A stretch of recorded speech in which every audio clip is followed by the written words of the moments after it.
Breaking news. Pay scale দাবিতে কর্মবিরতি শুনে 10 প্রতিনিধিকে আজ যমুনায় ডাকলেন প্রধান উপদেষ্টা। বিস্তারিত ভিডিওতে। ব্রেকিং নিউজ, পে স্কেল দাবিতে কর্মবিরতি শুনে 10 প্রতিনিধিকে আজ যমুনায় ডাকলেন প্রধান উপদেষ্টা। তো দর্শক, নবম পে স্কেলের আজকের সবচেয়ে বড় গুরুত্বপূর্ণ নিউজটি শেষ পর্যন্ত দেখুন এবং শুরুতেই চ্যানেলটি সাবস্ক্রাইব করে রাখুন পরবর্তীতে নবম পে স্কেলের সকল আপডেট সবার আগে পেতে। তো দর্শক, দেশের সরকারি ও আধা সরকারি প্রতিষ্ঠানগুলোর কর্মচারীরা আজ এক অভূতপূর্ণ উত্তেজনার মুখোমুখি হয়েছেন। পে স্কেল বাস্তবায়নের দাবিতে কয়েকদিনের মধ্যে কর্মবিরতির হুমকি শোনার পর প্রধান উপদেষ্টা জরুরি ভিত্তিতে 10 জন প্রতিনিধিকে যমুনায় ডেকেছেন। জানা যায়, বৈঠকে অংশ নেওয়া 10 প্রতিনিধি দেশের বিভিন্ন সরকারি ও আধা সরকারি প্রতিষ্ঠানের কর্মচারী সংগঠনের নেতৃবৃন্দ। দীর্ঘদিন ধরে পে স্কেল বাস্তবায়নের বিলম্বের কারণে তারা অসন্তুষ্ট এবং এই আন্দোলনের মাধ্যমে সরকারকে কার্যকর পদক্ষেপ নিতে বাধ্য করতে চাইছেন। এক প্রতিনিধি সংবাদ মাধ্যমকে বলেন, আমরা ইতিমধ্যেই অনেকবার সরকারের প্রতিশ্রুতিতে ভরসা করেছিলাম, কিন্তু কার্যকর বাস্তবায়ন হয়নি। আজকের বৈঠক আমাদের জন্য একমাত্র সুযোগ, যেখানে আমরা স্পষ্ট সময়সীমা ও প্রভাবশালী সিদ্ধান্ত চাই। তো দর্শক, কর্মচারী নেতারা সাংবাদিকদেরকে জানিয়েছেন, আমরা দীর্ঘদিন ধরে আমাদের দাবি জানাচ্ছি, কিন্তু আমাদের উপেক্ষা করা হলে আমরা বাধ্য হয়ে কঠোর সিদ্ধান্ত নিতে পারি। পে স্কেল ছাড়া আমাদের ভবিষ্যৎ অস্পষ্ট এবং অনিশ্চিত। আমরা চাই আমাদের মৌলিক অধিকার ও অর্থনৈতিক নিরাপত্তা নিশ্চিত হোক। এই হুমকির মধ্যে রয়েছে সম্ভাব্য কর্মবিরতি এবং সরকারি কার্যক্রমে সীমিত বিঘ্ন ঘটানোর পরিকল্পনা। অন্যদিকে অর্থ মন্ত্রণালয়ের পক্ষ থেকে বলা হয়েছে, সবকিছু সরকারের নীতি অনুযায়ী যাচাই করা হচ্ছে। আমরা চাই যে সকল পক্ষ সংযম বজায় রাখুক। দ্রুততম সময় চূড়ান্ত সিদ্ধান্ত নেওয়া হবে, তবে আইন এবং সরকারি নীতির মধ্যে থাকা বাধ্যবাধকতা মেনে চলতে হবে। কর্মকর্তারা সতর্ক করেছেন, যে কোনো ধরনের উগ্র পদক্ষেপ দেশের প্রশাসনিক কাঠামোতে অস্থিরতা সৃষ্টি করতে পারেন। তো দর্শক, ভিডিওটির এই মুহূর্ত পর্যন্ত যারা দেখছেন, চ্যানেলটি সাবস্ক্রাইব করে রাখুন পরবর্তীতে নবম পে স্কেলের যে কোনো গুরুত্বপূর্ণ আপডেট সবার আগে পেতে। তো দর্শক, প্রধান উপদেষ্টা বলেন, আমরা কর্মচারীদের দাবি এবং সরকারের কার্যক্রমের মধ্যে সমন্বয় সাধনের চেষ্টা করছি। আশা করি বৈঠক ফলপ্রসূ হবে এবং আমাদের দেশের প্রশাসনিক কার্যক্রমে কোনো বিঘ্ন সৃষ্টি হবে না।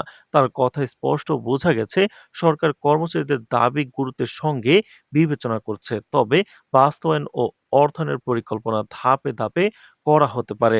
সরকারি কর্মকর্তাদের অভ্যন্তরীণ আলোচনা অনুযায়ী বৈঠকে মূলত কয়েকটি গুরুত্বপূর্ণ বিষয় নিয়ে তীব্র আলোচনার সম্ভাবনা রয়েছে।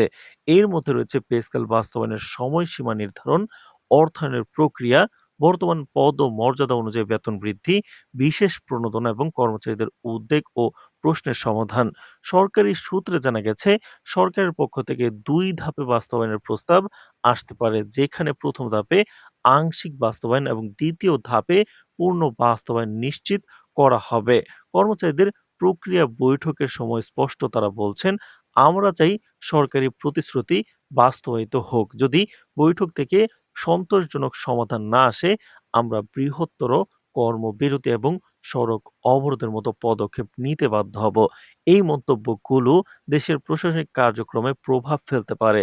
অফিস কলের কার্যক্রমে এখনই কিছুটা ব্যাঘাত লক্ষ্য করা যাচ্ছে এবং সরকারি সেবা গ্রহীতাদের মধ্যে উদ্বেগ বাড়ছে।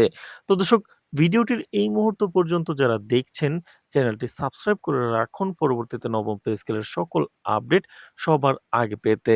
তো দর্শক, প্রধান উপদেষ্টা বিশেষভাবে আহ্বান জানান, কর্মচারীরা যেন আপাতত কোনো কর্মবিরতি বা আন্দোলনের পথে না যায়। কারণ এই মুহূর্তে দেশের প্রশাসনিক কার্যক্রমে বাধা সৃষ্টি হলে তা সমগ্র জনসাধারণের উপর নেতিবাচক প্রভাব ফেলতে পারে। অন্যদিকে অর্থ মন্ত্রণালয়ের পক্ষ থেকে কড়া সতর্কবার্তা দেওয়া হয়েছে যে, যদি কর্মবিরতি বা অনির্ধারিত আন্দোলনের পথে এগোলে তখন প্রশাসন প্রয়োজনীয় ব্যবস্থা নেওয়ার জন্য প্রস্তুত রয়েছে। এই বক্তব্য থেকে স্পষ্ট হয়ে ওঠে, সরকার চায় শান্তিপূর্ণ সমাধান এবং প্রশাসনিক স্থিতিশীলতা বজায় রাখতে, তবে পাশাপাশি কঠোর ব্যবস্থা গ্রহণের ক্ষমতাও রাখছে। যমুনার আশেপাশে নিরাপত্তা ব্যবস্থা কঠোর করা হয়েছে। আজকের বৈঠককে কেন্দ্র করে পুলিশের পাশাপাশি স্থানীয় প্রশাসন, প্রতিরক্ষা বাহিনী এবং নিরাপত্তা সংস্থার কর্মকর্তারা বৈঠকের পরিস্থিতি নজরদারি করছেন। এক নিরাপত্তা কর্মকর্তা বলেন, আমরা প্রস্তুত কোনো অপ্রত্যাশিত পরিস্থিতি এড়ানোর জন্য পর্যাপ্ত ব্যবস্থা নেওয়া হয়েছে। আমাদের লক্ষ্য হলো বৈঠক শান্তিপূর্ণভাবে সম্পন্ন করা এবং সাধারণ মানুষের উপর প্রভাব কমানো। দেশের অর্থনীতি এবং প্রশাসনিক কার্যক্রমের উপর আজকের বৈঠকের ফলাফল সরাসরি প্রভাব ফেলবে। সরকারি অফিসে ব্যাঘাত, কর্মচারীদের অসন্তুষ্টি এবং জনসাধারণের চাপ সব মিলিয়ে পরিস্থিতি জটিল হয়ে উঠতে পারে। বিশেষজ্ঞরা বলছেন, যদি বৈঠক থেকে সমাধান বের হয় তবে কর্মচারীরা কর্মবিরতি স্থগিত করবে এবং প্রশাসনিক কার্যক্রম স্বাভাবিক থাকবে।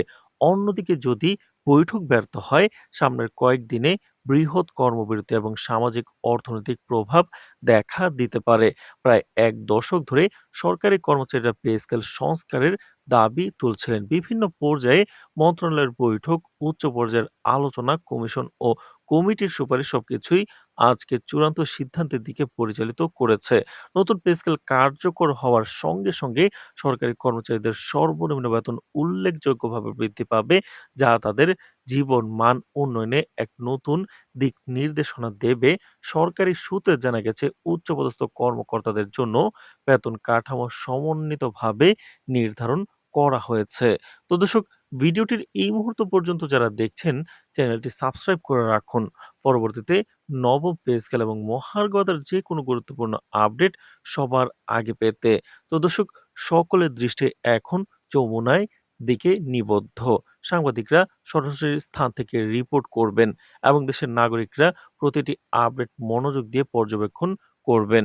বৈঠকের ফলাফল সরকারের নীতি, অর্থনৈতিক পরিকল্পনা এবং সামাজিক স্থিতিশীলতার উপর গভীর প্রভাব ফেলবে। এটি শুধুমাত্র একটি প্রশাসনিক সিদ্ধান্ত নয়, বরং দেশের সরকারি চাকরিজীবী সমাজের জন্য দীর্ঘমেয়াদী প্রভাবিত একটি ঘটনা। তো দর্শক, নবম পে স্কেলের পরবর্তী সকল আপডেট এবং আজকের গুরুত্বপূর্ণ আপডেট জানাবো। চ্যানেলটি সাবস্ক্রাইব করে পাশেই থাকুন।